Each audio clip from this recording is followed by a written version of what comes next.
Okay, so imagine this. You've got a world that's completely silent, just a frozen, empty landscape. What if I told you that you could turn that emptiness into a vibrant, pulsing musical orchestra? Well, that's exactly what we're diving into today. We're talking about Cold Island from the game My Singing Monsters. And this is where it all starts. The game's own description really sets the scene, doesn't it? A bleak and lonely destination. I mean, it's telling you right from the get-go that you're starting with, well, with basically nothing. It's this perfect blank canvas, just a silent stage waiting for the show to begin. But here's the thing, that initial bleakness, that's not a bad thing. Actually, it's the whole point. The game literally hands you this quiet, frozen wasteland and says, okay, your challenge is to turn this into a hopping winter festival. It's this amazing journey from total silence to a full-blown symphony. Seriously, just try to picture it. You show up and the only thing you can hear is the wind. No music, no beat, nothing, just whew. But that emptiness, that's what's so cool about it. It's pure potential, and it's just waiting for you, the composer, to fill it with life.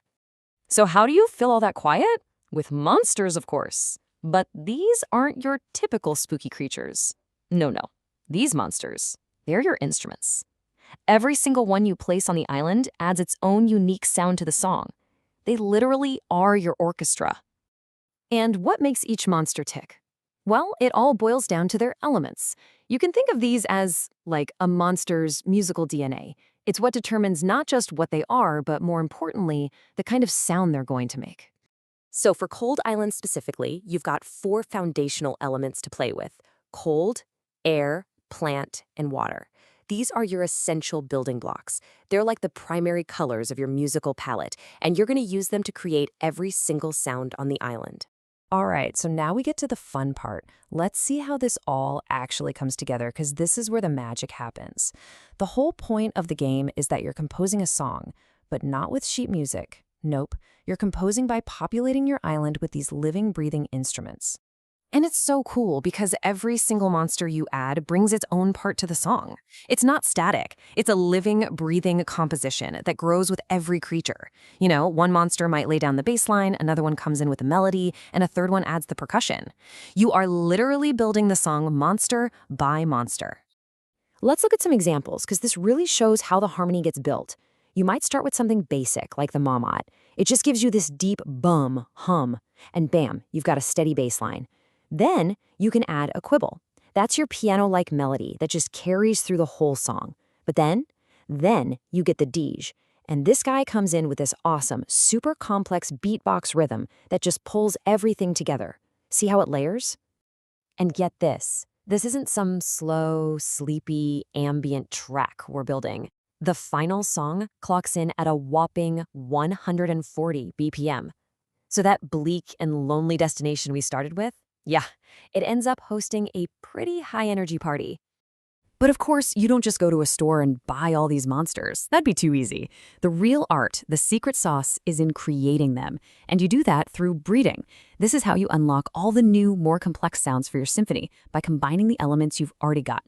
And the system is actually super simple to grasp. You just take 2 monsters with different elements. For example, you grab a tweedle, which is air, and a potbelly, which is plant. You send them to the breeding structure and voila! A brand new monster with both elements is born. In this case, the dandidoo, which has its own totally unique sound. It's a brilliant way to expand your orchestra. But wait, it's not always that simple.